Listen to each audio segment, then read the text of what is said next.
The first time Lora Cendrin heard the phrase, "This type of decision is above the junior range," she felt the strange, heavy sensation of hearing something that was both insulting and expected. It was spoken with polished professionalism inside a glass-walled conference room filled with curated foliage and strategic lighting. Even the air felt staged, filtered through vents that hummed with artificial calm. The moment held a quiet certainty, the kind that pressed itself gently into memory, settling there like sediment. CEO Dorian Kelth delivered the line with a sympathetic tilt of his head, as though a slight angle could disguise the hierarchy embedded in his words. HR Director Celine Quarren followed with a quiet, rehearsed nod. Both wore the soft smiles of people who believed they were offering guidance rather than dismissal. They wore those smiles often, especially when refusing something. "Lora," Celine said, "this is simply procedural.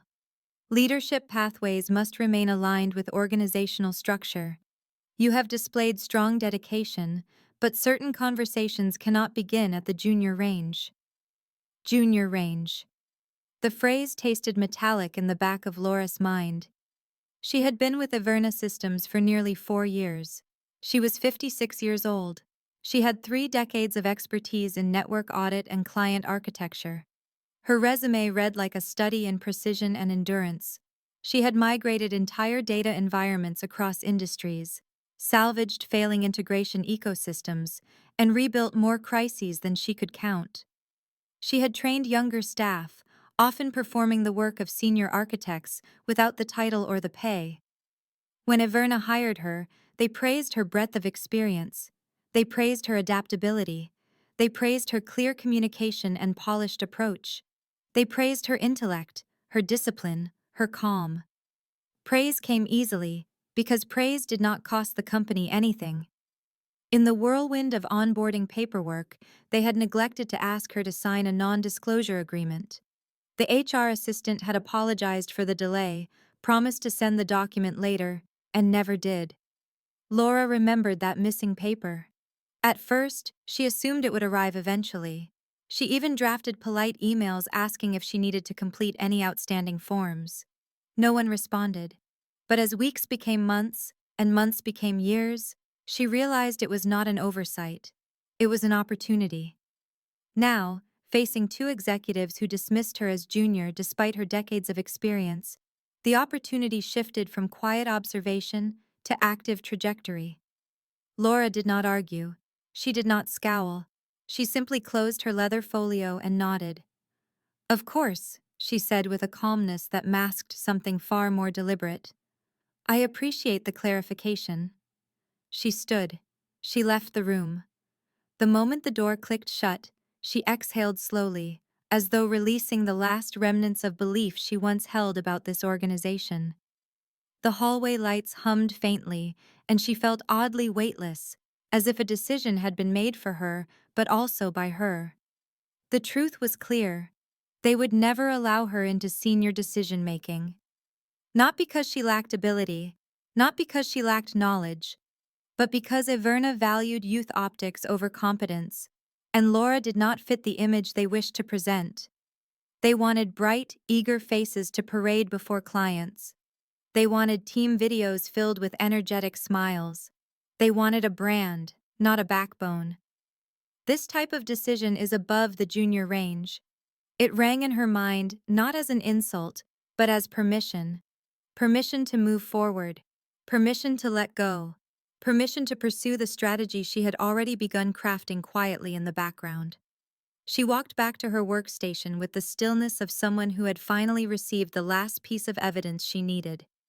Before Averna, before the glass offices and the smooth-talking executives, Lora Cendrin grew up in a household shaped by resilience. Her father had been a postal carrier who believed reliability was the highest form of integrity. Her mother had run a small bookkeeping service from their dining room table, where stacks of paper and sharpened pencils defined the rhythm of their home. Her parents taught her 3 lessons that she carried into every job she ever held. Be exact when others are careless. Be steady when others panic. Be patient when others dismiss. She did not fall into those values. She inherited them, absorbed them, practiced them until they formed the core of her identity. These principles shaped her early jobs, where she was often the only woman on technical teams. They shaped her late nights piecing together broken integrations, abandoned by coworkers who insisted they were someone else's problem. They shaped her quiet rise in environments that rewarded loudness over competence. She built her early career in infrastructure analysis during a time when few women were welcomed into the field, let alone women with her quiet, deliberate temperament. She did not chase titles. She chased improvement. She became the person other teams begged to borrow when their systems began to wobble. When younger hires laughed about legacy codebases, Lora resolved them. When disagreements erupted over ownership of failures, Lora documented the truth. When companies began restructuring, she survived because she made herself essential. Her values carried her forward: precision, endurance, integrity. Yet integrity often led to exploitation inside companies that prioritized presentation over substance. At Iverna, her first year held promise. Her second year held pressure. Her third year held realization. Leadership frequently assigned her high-stakes projects with minimal support. When something malfunctioned, they called her first, even during holidays. Her colleagues admired her, but they also relied on her to handle the hardest tasks. Her manager praised her experience but kept her salary stagnant. She had become a quiet pillar they depended on, yet refused to acknowledge as foundational. That was when she noticed the missing NDA. She checked her onboarding documentation twice, 3 times. She searched old emails. She scanned every archived document. Nothing. An experienced professional like Lora did not forget to sign something. The company had simply failed to provide it. And she understood something deeper. They believed she would never use the oversight.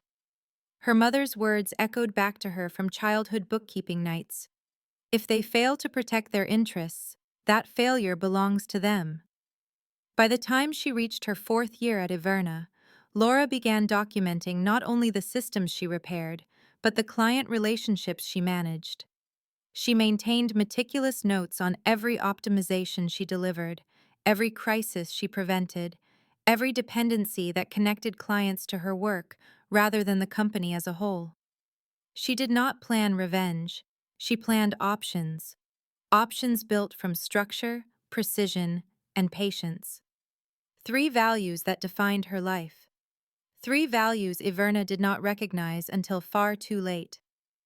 When Lora walked out of the conference room after being told that decisions remained above the junior range, she did not return to frustration. She returned to alignment.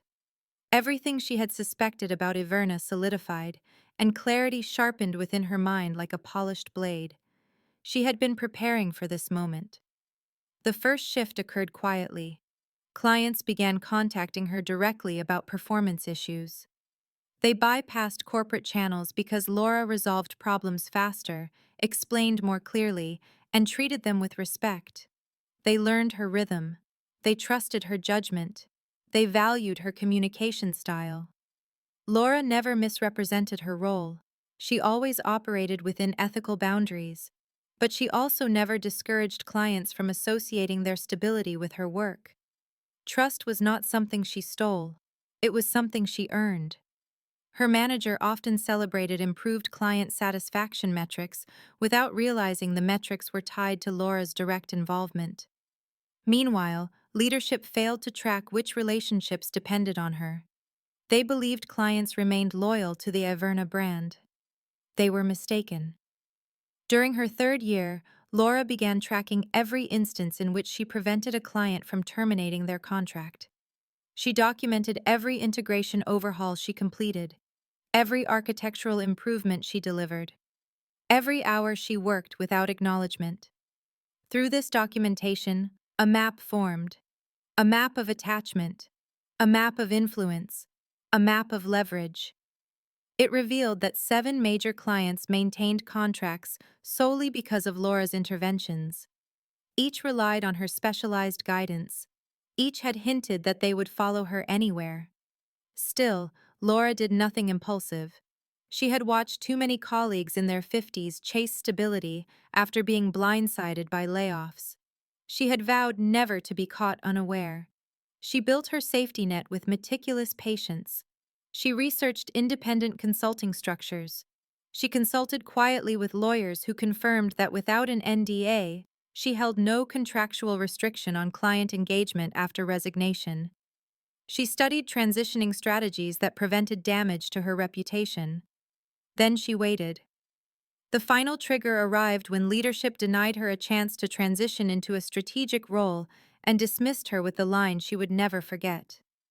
This type of decision is above the junior range. It was the corporate equivalent of a locked door.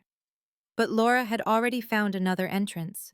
2 weeks later, Iverna experienced a multi-client integration collapse that threatened to breach several service agreements. Alarms echoed across Slack channels. Support staff scrambled in confusion. Executives exchanged tense messages about reputational risk. Lora fixed the issue within a few hours, quietly, efficiently. She kept the clients calm through steady communication. She documented the entire incident with detailed competence. Leadership thanked her with warm appreciation and no compensation. That evening, she opened a draft folder on her home computer titled Future Pathways. Inside it, her resignation letter waited. She read it twice. She made one small adjustment. Then she sent it at midnight. At 9 the next morning, Iverna's director of operations messaged her with frantic questions. Her manager called 3 times. Celine from HR contacted her with an urgent request to schedule an exit interview. Lora responded politely, confirming her final day. Immediately afterward, she messaged every client she had cultivated over the years.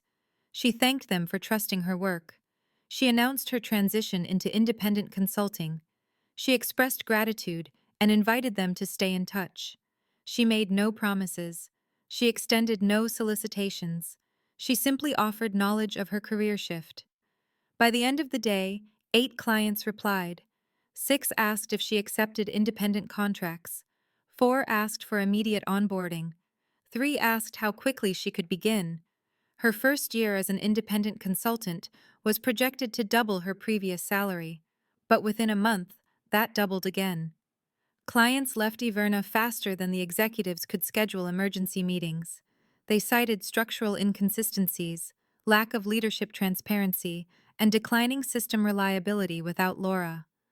Dorian attempted to reassure them, but the trust network had already weakened beyond repair. Leadership watched accounts vanish like sand through fingers. Within 6 months, nearly half of the company's long-standing accounts terminated. Iverna's revenue plummeted. Its reputation collapsed. Its leadership panicked.